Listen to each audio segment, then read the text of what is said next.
¿Cuál es la espada del Espíritu? En Efesios 6, la espada del Espíritu es la palabra de Dios, que tenemos que saber usarla, tenemos que saber aplicarla y tenemos que saber defenderla. Entonces, por eso la iglesia es un baluarte que tiene que defender la palabra de Dios. Hace tiempo oí una predicación y el hermano se echó un sermón muy bonito de Primera de Pedro. Y me preguntaron: ¿qué te pareció el sermón? Está loco el hermano, le dije. ¿Cómo que está loco? Él predicó acerca de la presencia de Dios. Y el pasaje dice presciencia de Dios. El conocimiento de Dios. ¿Qué es lo que estaba haciendo? No estaba aplicando la palabra de Dios como es. Entonces la iglesia tiene que defender eso. El que se sube aquí tiene que predicar la palabra de Dios, y hay que tener mucho cuidado con las herejías, que van en contra de la palabra de Dios. Eso es el trabajo de la iglesia, defender la palabra de Dios. Arrio, un cristiano del siglo IV, dio una ofrenda a la iglesia y la iglesia recibió esa ofrenda.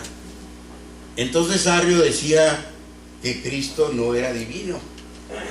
De ahí fue cuando se hizo el primer concilio, el concilio de Nicea. Y en el concilio de Nicea se debatió la divinidad del Señor Jesucristo. Y Arrio le dijo a Atanasio: apóyame para demostrar que Cristo no es divino. Y Atanasio le dijo: tengo 75 años con mi Cristo y tú quieres que lo niegue. Hermanos, la experiencia para defender la Biblia es que tenemos que oírla, tenemos que leerla, tenemos que aprenderla, tenemos que meditarla, y lo más sencillo, tenemos que vivirla. Esa es como defendemos la palabra de Dios. En cuarto lugar, la iglesia es la proclamadora de la verdad. Fíjense, dice el versículo 16: e indiscutiblemente grande es el misterio de la piedad. Dios fue manifestado en carne, justificado en el Espíritu, visto de los ángeles, predicado a los gentiles, creído en el mundo, recibido arriba. ¿Qué es lo que proclamamos? Proclamamos que el Señor es el Señor de la iglesia, y proclamamos que Él tiene toda la potestad. Ahí en Mateo 28, 18 dice claramente: toda potestad me es dado en el cielo y en la tierra. Por tanto, id y haced discípulos a todas las naciones, enseñándoles que guarden todas las cosas, y aquí yo estoy con vosotros todos los días hasta el fin del mundo. Ahora, ¿cómo hacemos discípulos? Bueno, nosotros hacemos discípulos a través de predicar el Evangelio. Dice en Marcos 16, 15: ir por todo el mundo y predicar el Evangelio. ¿A quién? A toda criatura. Entonces, el Evangelio son las buenas nuevas de nuestro Señor Jesucristo. Son las buenas noticias de nuestro Señor Jesucristo. Es lo que quiere decir la palabra Evangelio. Y lo pueden ustedes ver en Marcos 1:1. Principio del Evangelio de Jesucristo. ¿Hijo de qué? Hijo de Dios. Entonces, cuando nosotros predicamos el Evangelio, cuando los miembros de la iglesia de Dios predican el Evangelio, primeramente tienen que predicar que Dios fue manifestado en carne.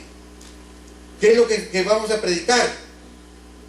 Que Dios se hizo hombre, que Dios se encarnó en la persona de Jesús de Nazaret. Fíjense, la palabra manifestarse quiere decir hacerse visible. Eso es lo que quiere decirse. Entonces, Dios se hizo carne en un niño, nació de una virgen, creció, empezó su ministerio a los 30 años, dicen los evangelios. Entonces, la gente lo vio, la gente vio lo que enseñó, la gente vio sus milagros, la gente vio cómo los aconsejaba, la gente vio su autoridad. Decían que hablaba con autoridad y no como los escribas. Jesucristo fue tentado no solamente ahí en el desierto, sino fue tentado a cada momento. Entonces los mismos discípulos vieron eso, de que él había sido tentado, pero que no tenía pecado. Tenemos que proclamar que fue justificado en el Espíritu. Justificado es declararse justo.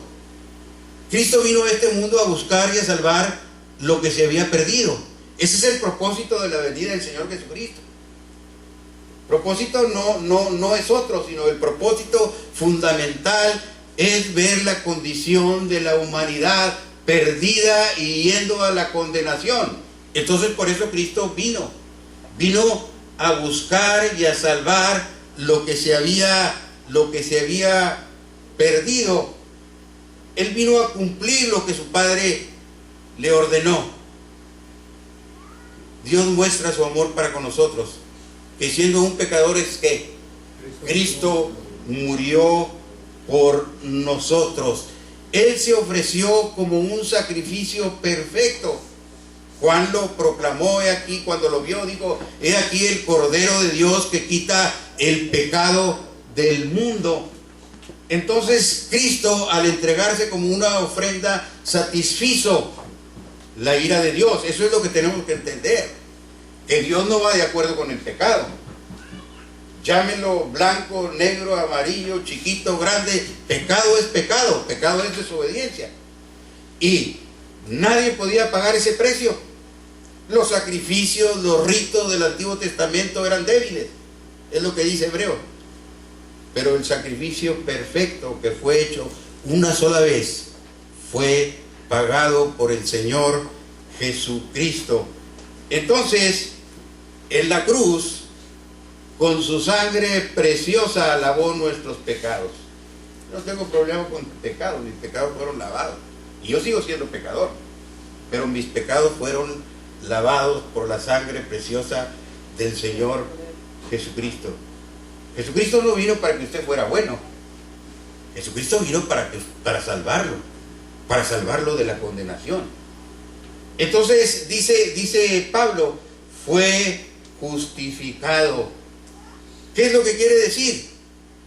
Quiere decir que el Señor aceptó el sacrificio de nuestro Señor, que Dios aceptó el sacrificio de nuestro Señor Jesucristo. Jesucristo hizo la obra de justificarnos. Por eso yo me presento delante del trono de Dios justificado. No que sea yo justificado, me justifica el Señor con su sacrificio. Dice Romanos 5:1, justificados pues por la fe, tenemos paz para con Dios por medio de nuestro Señor Jesucristo. Entonces, ¿cómo lo vindicó el Espíritu Santo? Esa es la palabra correcta. Jesucristo fue vindicado. Jesucristo fue defendido por su obra perfecta que hizo. El Espíritu Santo lo levantó con poder. Cristo no quedó en la tumba.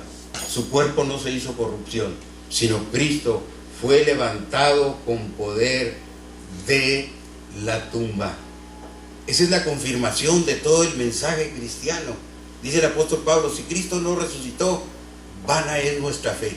Pero nuestra fe descansa precisamente en que Él fue justificado, de que Él resucitó y de que el Señor vive. Y si Él vive, nosotros moriremos. ¿Qué es la muerte?